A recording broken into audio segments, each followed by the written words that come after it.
ৰাইজক আমি ইমানেই কওঁ যে একমাত্ৰ শিক্ষাৰ বাটকটীয়া সংচালক বালিকা বিদ্যালয় ইয়াত নাৰী বহুতো আছে, সিহঁতৰ অভাৱ অভিযোগ ইয়াত থকা অন্যান্য শিক্ষাৰ ক্ষেত্ৰত অগ্ৰগণি দিয়াত সকলোকে সমানে সহযোগ কৰাৰ ক্ষেত্ৰত আপোনালোকে আগভাগ ল'ব। আৰু ইয়াৰ মেইন উদ্দেশ্যটো হৈছে প্ৰাক্তন ছাত্ৰীসকলে ইয়াত একগোট হয়। প্ৰথম আমি সমাৰোহ পাতিছোঁ।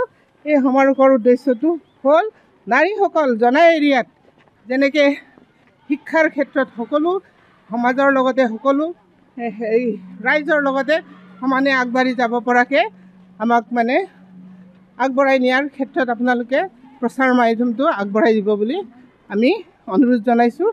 আৰু প্ৰাক্তন ছাত্ৰী সমাৰোহ সফল হওক তাৰে কামনাৰে ধন্যবাদ দিছোঁ।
ৰাইজক আমি ইমানেই কওঁ যে একমাত্ৰ শিক্ষাৰ বাটকটীয়া সংচালক বালিকা বিদ্যালয় ইয়াত নাৰী বহুতো আছে, সিহঁতৰ অভাৱ অভিযোগ ইয়াত থকা অন্যান্য শিক্ষাৰ ক্ষেত্ৰত অগ্ৰগণি দিয়াত সকলোকে সমানে সহযোগ কৰাৰ ক্ষেত্ৰত আপোনালোকে আগভাগ ল'ব। আৰু ইয়াৰ মেইন উদ্দেশ্যটো হৈছে প্ৰাক্তন ছাত্ৰীসকলে ইয়াত একগোট হয়। প্ৰথম আমি সমাৰোহ পাতিছোঁ।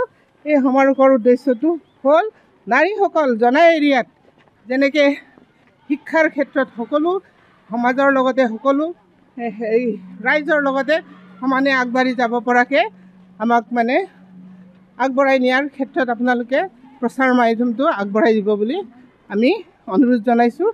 আৰু প্ৰাক্তন ছাত্ৰী সমাৰোহ সফল হওক তাৰে কামনাৰে ধন্যবাদ দিছোঁ।